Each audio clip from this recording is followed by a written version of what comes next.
আপনি ঘরে বসে চুপ করে জিকির করবেন আর এই সমাজের নেতৃত্ব দিবে ফাসিক, ফুজ্জার, চেলতুর, গমচুর, আপনার রোডের বদলে বাঁশ দিয়ে মানুষের টাকা আত্মসাৎকারী না।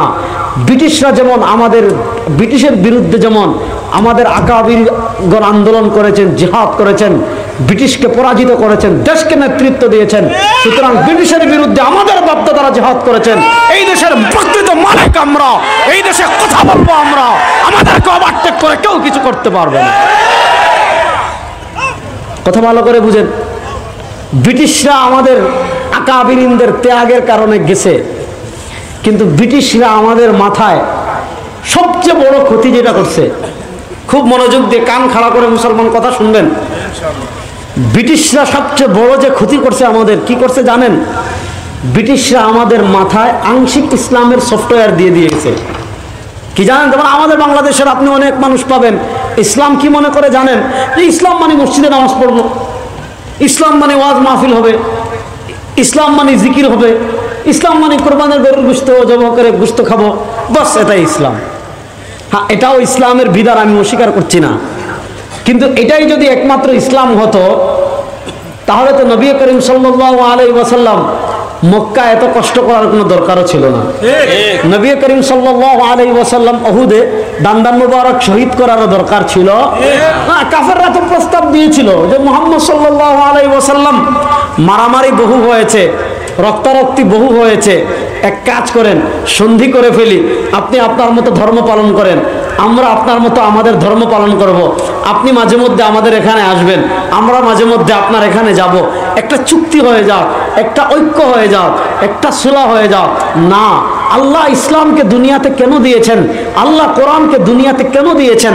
আল্লাহ বলেন হুয়াল্লাযী আরসালা রাসূলাহু, তিনি আল্লাহ যিনি তার রাসূলকে পাঠিয়েছেন, বিল হুদা, কোরআন দিয়েছেন, আরেকটা দিয়েছেন কি ওয়াদিনিল হক, একটা সত্য ধর্ম দিয়েছেন ইসলাম। কেন? লিইয়ুযহিরাহু আলা দ্বীনি কুল্লি, সারা দুনিয়ার সব কিছুর উপর বিজয়ী থাকবে ইসলাম। সমাজতন্ত্রের উপর বিজয়ী থাকবে ইসলাম, ধর্মনিরপেক্ষতার উপর বিজয়ী থাকবে ইসলাম, কমিউনিজমের বিপরীত বিজয়ী থাকবে ইসলাম, সব জায়গায় বিজয়ী থাকবে একমাত্র ইসলাম। কিন্তু ব্রিটিশরা আমাদের কি বুঝাইছে বুঝছেন? ব্রিটিশরা আমাদের মাথায় এই সফটওয়্যার মানে ইসলাম, যে ঘরে যেমন ইসলাম দরকার, অর্থনীতিতে ইসলামের দরকার নাই।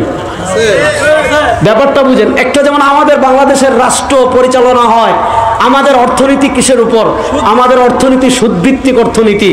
আমি বগুড়ার মুসলমান, আপনাদের কাছে জানতে চাই, সুদ ইসলামে হালাল না হারাম? এবার বলেন, যেই দেশের অর্থনীতি চলে সুদের উপর, এই দেশের উপর আল্লাহর রহমত আসবে না গজব আসবে? এবার বলেন, অর্থনীতিতে ইসলাম প্রতিষ্ঠার প্রয়োজন আছে না নাই? আমার দেশের আইন আদালত চলে কোরআন সুন্নাহ অনুযায়ী না ব্রিটিশের আইনে? তাহলে বলেন, আইন আদালতে ইসলাম প্রতিষ্ঠার প্রয়োজন আছে না নাই? আপনি ইসলাম শুধু খানকায় প্রতিষ্ঠা করবেন, আপনার ইউনিয়ন পরিষদে ইসলাম প্রতিষ্ঠার দরকার নাই। কথা ভালো করে বুঝেন। ইসলাম শুধু ঘরে না, সব জায়গায়। তাহলে সব জায়গায় ইসলাম প্রতিষ্ঠার যে আন্দোলন, ওটার নাম সিয়াসা। ভালো করে বুঝেন। ঘরে যেমন ইসলাম প্রতিষ্ঠা আপনি নিজে করতে পারবেন, আপনার ঘরে যেমন ইসলাম লাগবে, আল্লাহ যে ইসলাম দিয়েছেন, ইন্নাদ দীনা ইনদাল্লাহিল ইসলাম, আল্লাহ যে বলেছেন ওয়ামান ইয়াবতাগি গায়রাল ইসলামি দীনান ফালান ইউকবালা মিন, ইসলাম ছাড়া অন্য কোনো ইজম পৃথিবীতে চলবে না। হ্যাঁ, তাদের মতো থাকবে, কিন্তু মুসলমানের নিকট একমাত্র ধর্মের নাম ইসলাম। বুঝেন? আপনারা কথা বলেন না কেন? একমাত্র ধর্মের নাম ইসলাম। এই ইসলাম প্রতিষ্ঠা করার জন্য লিইয়ুযহিরাহু আলা দ্বীনি কুল্লি, নবী করিম সাল্লাল্লাহু আলাইহি ওয়াসাল্লামের 63 বছরের জীবন দেখেন। ইসলামের প্রশ্নে নবী করিম সাল্লাল্লাহু আলাইহি ওয়াসাল্লামকে আল্লাহ রাব্বুল আলামিন যে মিশন দিয়েছিলেন, ইয়া আইয়ুহাল মুদ্দাফির কুম ফাআনজির ওয়া রাব্বাকা ফাকাব্বির ওয়া সিয়াবাকা ফাতাহির। আল্লাহ প্রথম মেসেজ দিয়েছিলেন, ও হাবিব, আপনি দুনিয়াতে যান, দুনিয়াতে আবু জাহলের সাম্রাজ্য চলে, দুনিয়াতে উতবার ক্ষমতা চলে, দুনিয়াতে সাহেবার ক্ষমতা চলে, দুনিয়াতে মুগীরার ক্ষমতা চলে, দুনিয়াতে গায়রুল্লাহর ক্ষমতা চলে। ও আমার হাবিব, আপনি দুনিয়াতে ঘোষণা করে দেন, ইয়া আইয়ুহাল মুদ্দাফির কুম ফাআনজির ওয়া রাব্বাকা ফাকাব্বির। আপনি পৃথিবীর মানুষকে এক মেসেজ দিয়ে দেন, আপনি পৃথিবীর মানুষ মানুষকে একটা বার্তা দিয়ে দেন, দুনিয়াতে কোনো গায়রুল্লাহ তোমাদের ইলাহ হতে পারে না, দুনিয়াতে কোনো গায়রুল্লাহ তোমাদের রব হতে পারে না, তোমাদের রব একমাত্র লা ইলাহা ইল্লাল্লাহ। জোর লাগান না, আমাদের স্লোগান একটা লা ইলাহা ইল্লাল্লাহ। দেখেন খুব ভালো করে পয়েন্টটা বুঝেন। আল্লাহ রাব্বুল আলামিন দুনিয়াতে যত নবী পাঠিয়েছেন, আল্লাহ রাব্বুল আলামিন দুনিয়াতে যত রাসূল পাঠিয়েছেন, সব নবী এবং রাসূলের মৌলিক দাওয়াত ছিল একটা। আল্লাহ রাব্বুল আলামিন পবিত্র কোরআনে বলেন, ওয়া মা আরসালনা মিন ক্বাবলিকা মির রাসূলিন ইল্লা নূহি ইলাইহি আন্নাহু লা ইলাহা ইল্লা আনা ফা'বুদুন।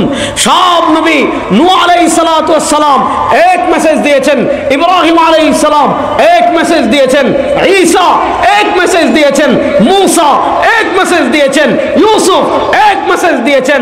সব জায়গায় তারা বলেছিলেন না, কোন মানুষ তোমাদের রব হতে পারে না, কোন নেতা তোমাদের রব হতে পারে না, চন্দ্র তোমাদের রব হতে পারে না, সূর্য তোমাদের রব হতে পারে না, গরু তোমাদের রব হতে পারে না, পাথর তোমাদের রব হতে পারে না। সব নবীদের মেসেজ একটা ছিল, লা ইলাহা ইল্লাল্লাহ। জোরে বলেন না, লা ইলাহা ইল্লাল্লাহ। দেখেন, আপনি দেখেন মুসা আলাইহিস সালামের ঘটনা দেখেন, সুলাইমান আলাইহিস সালামের ঘটনা দেখেন, মুহাম্মদুর রাসূলুল্লাহ সাল্লাল্লাহু আলাইহি ওয়াসাল্লামের ঘটনা দেখেন। হযরত ইব্রাহিম আলাইহিস সালাম নমরুদের ক্ষমতাও চাননি, নমরুদের কাছে টাকাও চাননি, নমরুদের কাছে রাষ্ট্রের কিছুই চাননি, শুধু একটা দাওয়াত দিয়েছিলেন যে হে নমরুদ, তুমি মানুষের রব হতে পারো না, লা ইলাহা ইল্লাল্লাহ, আমাদের রব একমাত্র আল্লাহ। বলেন না, জোরে বলেন আল্লাহ। আমাদের রব একমাত্র আল্লাহ। দেখেন, ইব্রাহিম আলাইহিস সালাম আল্লাহর একত্ববাদের দাওয়াত দিয়েছেন। ইব্রাহিম আলাইহিস সালামের প্রথম প্রতিপক্ষ হয়েছে রাষ্ট্র নমরুদ। হযরত মূসা আলাইহিস সালাতু ওয়াস সালাম আল্লাহর একত্ববাদের দাওয়াত দিয়েছেন, প্রথম প্রতিপক্ষ হয়েছে ফেরাউন, রাষ্ট্রের ক্ষমতাশীল। নবী করিম সাল্লাল্লাহু আলাইহি ওয়াসাল্লাম ইসলামের দাওয়াত দেওয়া শুরু করেছেন, প্রথম প্রতিপক্ষ হয়েছে আবু জাহালরা, তারাও মক্কার ক্ষমতাধর। আমরা দেখি ইব্রাহিমের চেতনা দুনিয়াতে এখনো আছে, মূসার চেতনা এখনো আছে, মুহাম্মদুর রাসূলুল্লাহ সাল্লাল্লাহু আলাইহি চেতনা কিয়ামত পর্যন্ত থাকবে। নমরুদ নাই, ফেরাউন নাই, আবু জাহাল নাই। আজকেও যারা নমরুদের মতো, ফেরাউনের মতো, আবু জাহালের মতো আলেমদেরকে জুলুম করে, আলেমদেরকে রক্তাক্ত করে মনে করেছেন ইসলামকে মিটিয়ে দিবেন, আপনারা ধ্বংস হয়ে যাবেন, ইসলাম আছে থাকবে ইনশাআল্লাহ।